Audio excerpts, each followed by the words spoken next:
Guys আজকে সকালবেলা market open হয়েছে, তো মার্কেটে ওপেন হওয়ার পর মার্কেটে বসলাম আর ট্রেড নেওয়ার জন্য দেখছিলাম। তো কালকে মানে কন্টিনিউই ভাই অনেক দিন ট্রেড করছি, তাও ছোটোখাটো লস কন্টিনিউ 2-4 দিন লেগেই রয়েছে, ঠিক আছে। তো কি করবো বলো, এতদিন ট্রেড করছি তাও ছোটোখাটো লস বা হতেই থাকে, লস কন্টিনিউ, কিছু করার নেই। কারণ মার্কেট তো আর কারোর নিজের ইচ্ছা মতো চলে না, মার্কেট তো সাইকোলজির ওপর ডিপেন্ড করেই চলে। তো তোমাদের আজকের ট্রেডের বিষয়টা তোমাদের সাথে শেয়ার করব। দেখো যে আজকে এখন এই মুহূর্তে আমি যদি ট্রেড নেওয়ার চেষ্টা করি, মানে কীরকমভাবে ট্রেড নেবো বা মার্কেট কী ডিসিশান নিতে চলেছে সেটা কিভাবে আমরা মানে বুঝবো, তো সেরকম কিছু জানাবার জন্য তোমাদের এই ভিডিওটা বানালাম। তো ভিডিওটা পুরোটা দেখো।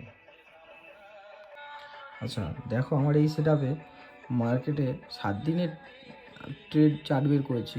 তো ভালো করে দেখলে বুঝতে পারবে 7 দিনে কন্টিনিউ মার্কেট কিন্তু বেয়ারিশ ছিল। তো এখান থেকে মার্কেট রিজেকশান নিচ্ছে ভালোভাবে। তো এই জায়গা থেকে মার্কেট গ্রিন সিগন্যাল দিচ্ছে। মার্কেট এখন যারা মানে বায়ার্স আছে, ঠিক আছে, মার্কেটে ভালো পরিমাণ বায়ার্স আছে, বাট ওরা কেউ বেচতে রাজি নয়, যার জন্য এখান থেকে নাহলে সেলিং হয়ে যেত। পরপর এত বড় বড় ক্যান্ডেল দুটো ভাই রিজেকশান নিয়ে নিয়েছে। তো আবার এখানে গ্রিন সিগন্যাল মানে আমরা ছোটো 1:2, 1:3 বা বাইংয়ের দিকেই ট্রেড করতে পারি। চলে আসি এই সেটআপে। দেখো কয়েকদিন আগে মার্কেট খুব ভালো ফল করেছিল, ঠিক আছে। তো আমাদের যারা এখানে সেলার্স আছে বা আমরা যারা রিটেলার আছি, এখানে বারবার সবাই চেষ্টা করছে এখান থেকে মার্কেটটাকে মানে নিচের দিকে নামানো।